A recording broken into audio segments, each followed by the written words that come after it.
Hey everyone. And now I can't hear you for some reason. Very strange. The internet's been a little tricky here.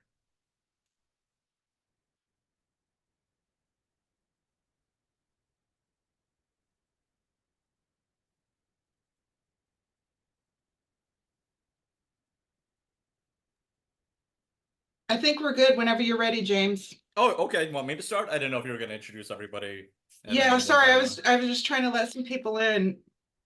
Oh, sure. Yeah, no problem.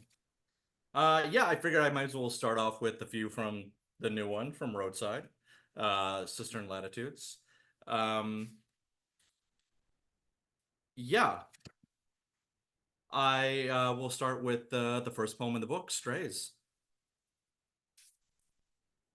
Lynette took my hand and led me behind the gas station and into the woods until she stopped and said, "This is where my sister and I would hide from our mother for days at a time, where we lived alone and fed off gas station junk food, afraid, aggrieved, hounded by sunsets and strays."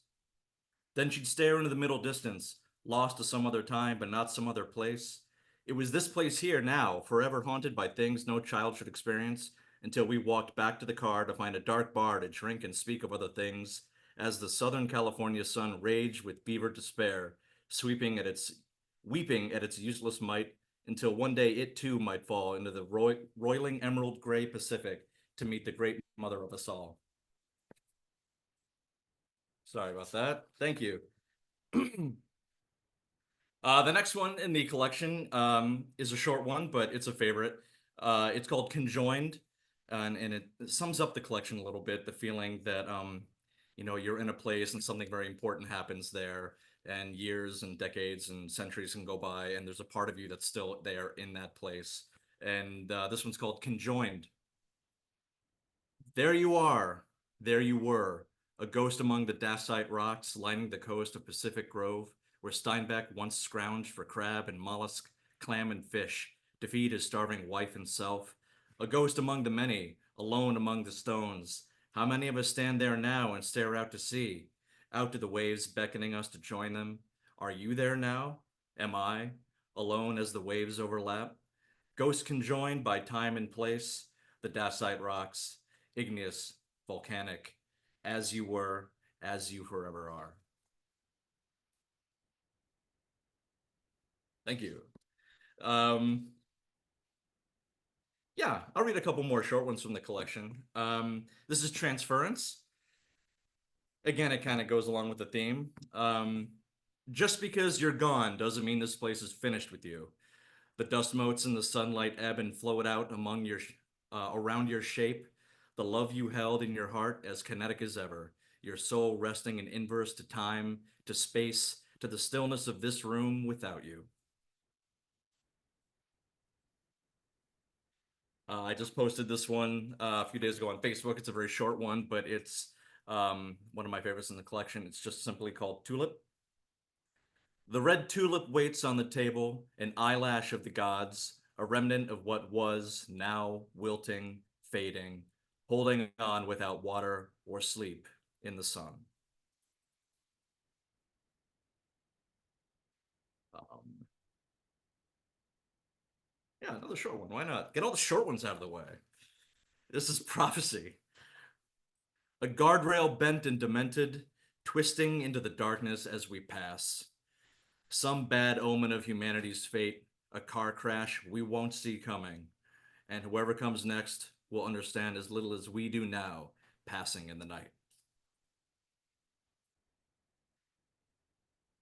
Um, I thought I might read a couple more from this collection and maybe a few more from the next one. But if there's like getting close to timeout, just give me a signal.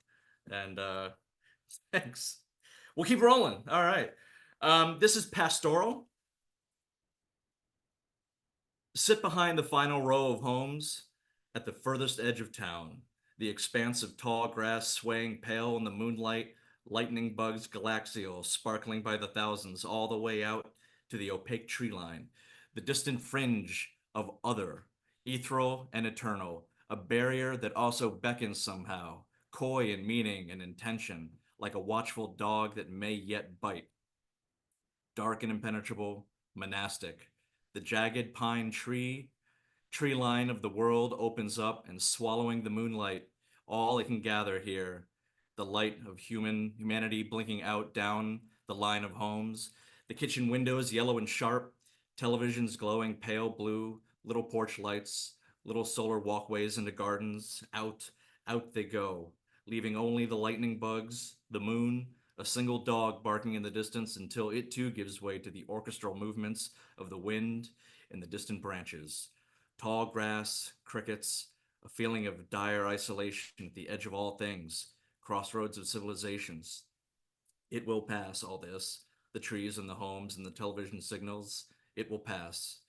It's the feeling of this place that will remain after our bones glow white in the moonlight and the wind curls and instruments through the stone and rock and calls a name no one will hear.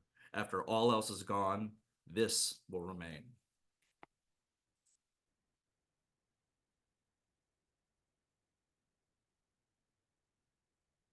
See, there was one I wanted to read that's further back in the collection. Um, yeah, Migration. I wrote this one while being paid at work to do something else, but I wasn't doing that other thing, so I wrote a poem instead. Yeah, Migration. Inert calculations in black and white dialect through the wires and LEDs as the crowd of us shuffle from one meeting to the next, pushing deadlines and landing planes, circling back, ad hoc insinuations and time cards, PTO, MIA. As the rivulets of rain travail the floor-to-ceiling windows, a map of the world's aorta migrating out through the miles and eons into the cool, calm mineral depths below, immune to insults or schedules, simply circulating heedless existence. On the team's call in the conference room with 8 other silent souls, I listened to a disembodied voice discuss analytics as I watched the pine trees in the distance sway with unfelt wind, clouds curling gray beyond, with geese in a V heading south.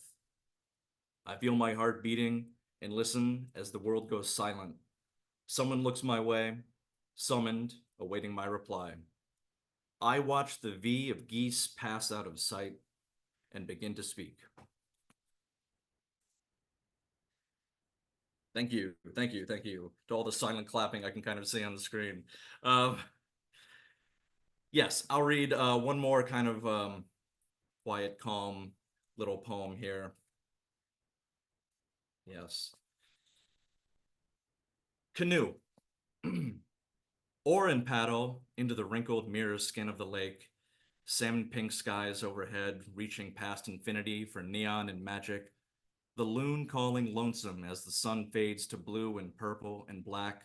The primordial wheel of celestial myth giving way to campfire stories.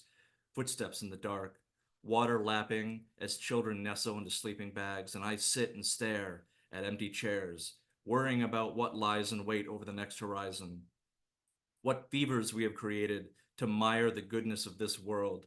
But whatever apocalyptic uh, inauspicians hide out there, there are still hours of respite in this place here, this aching wonderment of earth and moss and water, the canoe that carried us here upside down on the shore, empty chairs by the fire, and one last light in my tent calling me to absolve myself of these fears and give my mind over to the other life. And I do.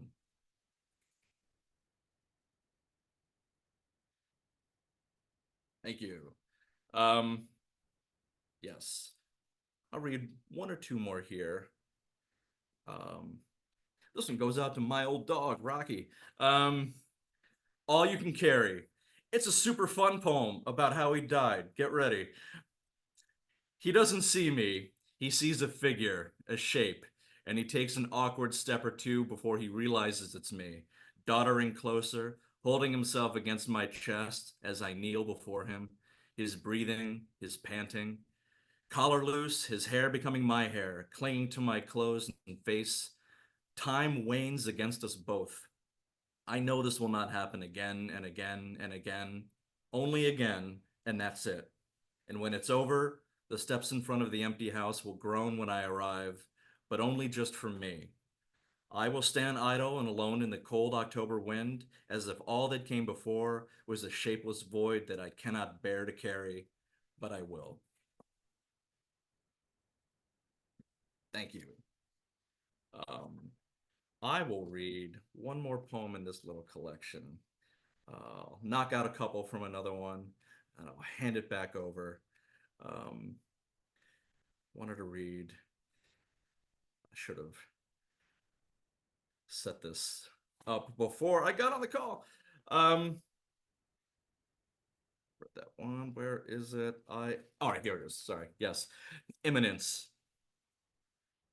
Pink glasses and book on the nightstand, a reminder of your temporary absence. Blue afternoon light, a somber embankment against the tide of my wanting and my waiting. Then outside, a subtle hint of keys rattle and fit into a lock, and the world alights with you. That one goes out to Amelia, who's currently on a run right now. So I was like, I need to be alone when I read these. Alone in front of all these people. I'd like to read a couple more if I could. It's from my collection, Tributaries. It came out last year. They're all poems about the Hudson River and all the places on the river and all the crazy, weird people that I've met. Yeah, just wanted to read a couple quick ones from this because I really like these two a lot. This one's called Poughkeepsie. The taxi driver idling at the train station looked like some distant cousin of Tom Waits, a cigar in his teeth and pork pie hat slouched over a sweaty brow. He unmoored us from the curb and headed east, saying he once saw a creature in the river. Sea monster it was, but they all said it was a whale. Wasn't no whale, buddy. And he laughed as we swung wild through the ramps and roads into the heart of another river mill town burdened by myths and legends that only grow with time and bored desire. And this one is called Beacon. Lived in Beacon for a few years, about 10, 12 years ago, and it's a great little town on the Hudson, about an hour north of New York. So this one goes out to Beacon. Empires rise and fall, flames in the nighttime horizon. Each brick of the reclaimed factory, another headstone. Dummy light blocking traffic like a somber drunkard. I walk and listen for train whistles to not feel so alone. Library, gas station, diner, bar, like some circle of life. Rattlers hide in the rocks and nooks on Mount Beacon, as do I. There are pathways to the river no one takes after dark. The skunks know secrets and will give chase to tell you. Dead leaves rattle along the curb, the greatest orchestra. They have Lone Star beer at Max's, iced up for locals who ask. The ferry calls out, one last ride across the slate blue deep of the Hudson. Where can we go tonight if we leave right now together? Thank you.